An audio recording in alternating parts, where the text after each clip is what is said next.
ఆంగ్ల సంవత్సరంలోని చివరి నెల డిసెంబర్. సంవత్సరంలోని అన్ని నెలల కన్నా ఇది కాస్త విభిన్నంగా అనిపిస్తుంది. చాలామందికి ఇది అపూర్ణ మాసం అని అనిపిస్తూ ఉంటుంది.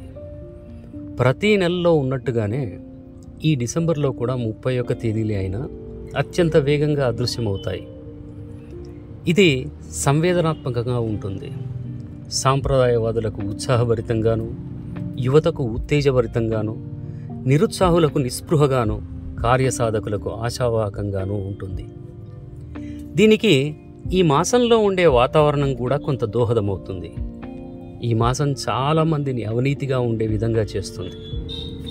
డిసెంబర్ నెల చాలామందిలో వేల స్పందనలు కలిగించి అనవసర హడావిడికి కారణమవుతుంది.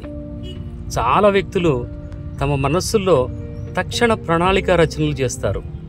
అందుకే ఈ మాసంలో అత్యంత ఎక్కువ భావోద్వేగాలు ఎక్స్చేంజ్ అవుతూ ఉంటాయి. ఇక అంతా అయిపోవచ్చిందని, మనం మారాల్సిన సమయం వచ్చిందని తరచూ చెప్పడం వింటూ ఉంటాము. ఏ రోజు లేనిది ఇప్పుడే అర్జెంటుగా ఈ సంవత్సరంలో తను చేసిన మంచి చెడుల బేరీజు ఈత మొదలవుతుంది. వీటికి ప్రత్యేకమైన సమయాలను, అవకాశాలను కల్పించుకోవడం స్టార్ట్ అవుతుంది. ఇదంతా ఒక సందడిని కలిగిస్తుంది. కానీ అంతా ఉద్వేగమే, నిర్వేదమే, నిరుత్సాహమే మరియు అపూర్ణమే. ఆఖరికి అర్థం చేసుకునేది ఏమంటే, సమయాన్ని, సందడిని నియంత్రిస్తూ మనం ముందుకెళ్ళటమేనని. ఈ విషయం కూడా డిసెంబర్ అయిపోయినాకనే తెలుస్తుంది.